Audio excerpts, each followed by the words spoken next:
everybody. Major media coverage in 14-day challenge.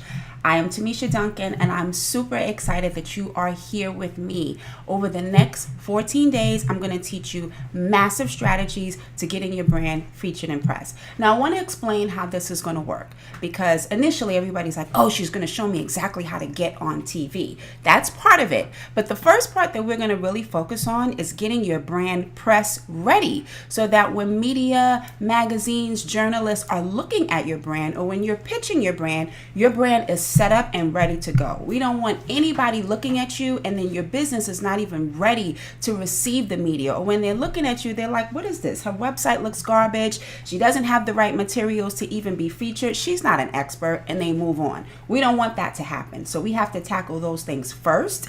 And then I'm going to show you exactly how to actually pitch to the media, how to reach out to the media, how to find media contacts.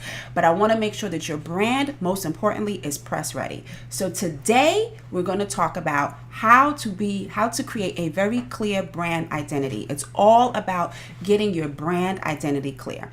Now, I want to define what branding is, because a lot of people have this confused. So I like to say marketing and branding, which is the thing that people confuse.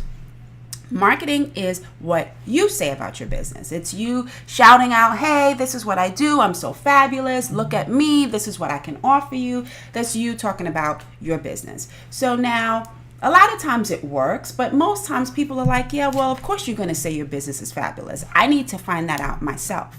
Now, the branding is what other people say about your business. So once you have established yourself with a consistent brand identity, other people will start to think of your business and your brand and associate their own feelings, ideas, and concepts when they think of you. So you want to make sure that the perception that people are getting in their head is exactly what you want it to be.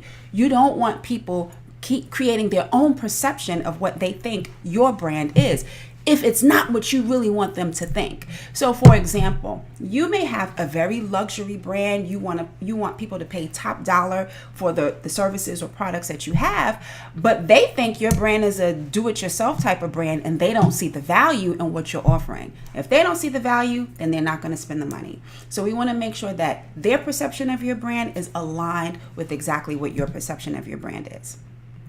Okay, so today we're going to tackle the brand identity. Now, your brand identity includes a few major things that we want to talk about. And the first thing is the benefits that you commit to delivering. So these are things like if you're delivering or you're giving a benefit saying, I'm going to save you more time, I'm going to save you money, or the recognition that they receive being associated with your brand, or maybe it's acceptance that they receive being associated with your brand. It might be security, it might be pleasure. You also want to think about the promises that you are committing to deliver. So if you make a promise, you want to make a promise and you want to keep your promise. Now, these promises are associated with the features that you give. So how do you plan to actually deliver your product or your service? Those are the features. So there's benefits, and then there's features. And then you want to talk about how you follow up after you've delivered. So a lot of times people think, you get to the point of the sale and then it's over. It's kind of like you go on a date, you get wined and dined before you get on the date, right? This guy or girl wants to date you. So they show you, fancy, they take you to a fancy restaurant. But no, matter of fact, before they even get you to the fancy restaurant, they're calling you, they're texting you, they're showing you how much they're interested in you. They might send you flowers in the mail or a little gift to say, hey, I'm really interested. I really like you, and I want to get to know you a little bit better. So they're kind of, finessing you a little bit so that you can say yes to the date. Then you say yes to the date. They take you out, maybe you go to the park, maybe you go to a nice restaurant, maybe you go to the movies.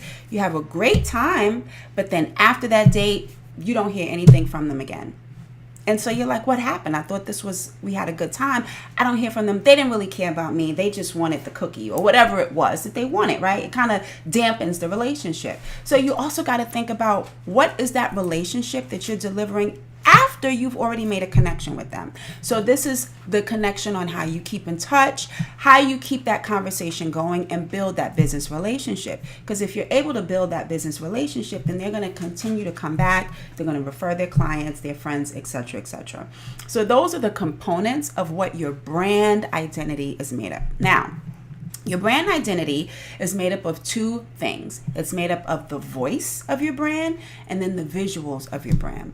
So let's talk about the voice of your brand. So the voice of your brand is exactly that. It's the words that we use, the language that's associated with our business.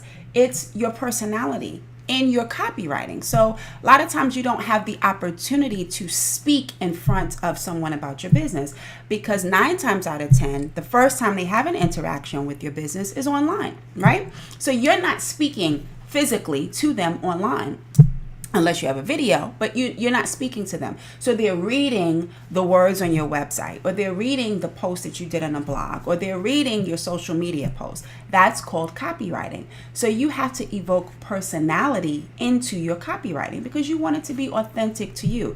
You want to be able to help them make a connection with you by just reading or visually seeing what you have without them even speaking to you first. Now, the visuals of your brand are the colors that you use, right? Your website, the colors that you use, your fonts. And a lot of people tend to get the visuals mixed up thinking that that's the priority. The visuals is the last part. You want to make a solid connection before we even talk about colors and logos and fonts. But just so you know, we're not getting into that today, but the visuals include your logo, the fonts you use, the colors you use, your overall graphic style. Now, if you want the media to pay attention to you, then you need to have a clear brand identity. So remember, we talked about the aspects of what a brand identity is, and then we talked about what it's made up of, the visual aspects and the voice of your brand. So for example, when you think of businesses like Apple or Coca-Cola or Starbucks or Nike, all of them have their own brand personality. So for example, Mercedes-Benz. When you think about Mercedes-Benz, you think luxury, you think high class, you think expensive, you think celebrity, you think exclusive, right? And it also brings about a particular kind of feeling that you have when you think about their business. When you think about Apple, you think about being different, you think about being innovative. You might even think about becoming part of a community, right? Because Team iPhone is their own community within themselves, right? And they're very proud to say that they're Team iPhone. And a lot of times that's exactly how I got on the Apple bandwagon, because I wanted to be a part of that community, right? I wanted to be a part of something. So these are the things that you need to think about when you are building your brand identity. So are you guys ready for your first challenge? Okay, so here we go. I want you to get a piece of paper out, and I told you before, maybe you probably want to get a notebook so that you can keep all of these notes in your book so you can continue to refer to everything that we're going to cover in the challenge. Just a little tip for you. So take out a piece of paper or in your notebook, and I want you to write down the following things. The first thing I want you to write down is, what are the benefits to working with you? So basically, what will somebody receive from working with you? So I want you to think about intangible benefits. So for example, by somebody working with me, the benefits that they're going to receive confidence, right? Because now I'm going to show them how to create a brand that's authentic to them, that resonates with them first, and that also resonates with their clients. So that's going to give them an extra jolt or an extra boost of confidence. I'm also going to help you get clarity, because I'm going to help you figure out exactly what you need to be focused on and what you need to do next in your business. So that's going to help free up a lot of that confusion that you have and give you clarity. Another intangible benefit. I'm also going to help you save time, and I'm going to help you save money, because I'm going to teach you what cost me thousands of dollars and many years to learn. I'm going to cut your learning time in half by teaching you the same strategy so that you don't have to work as hard, spend as much money, and spend as much time. And then lastly, one of the intangible benefits that of working with me is I'm going to show you how to get instant credibility, because once I teach you how to build your brand as an authority, other people will start to recognize you as an expert. That's going to shave some of that time that you have to continue to work and persuade and convince people that you're it, right? So I'm going to show you how to do that in a very relatively short period of time. So those are the intangible benefits of working with me. So that's just to give you an example of what I want you to think about. What are the benefits of working with you?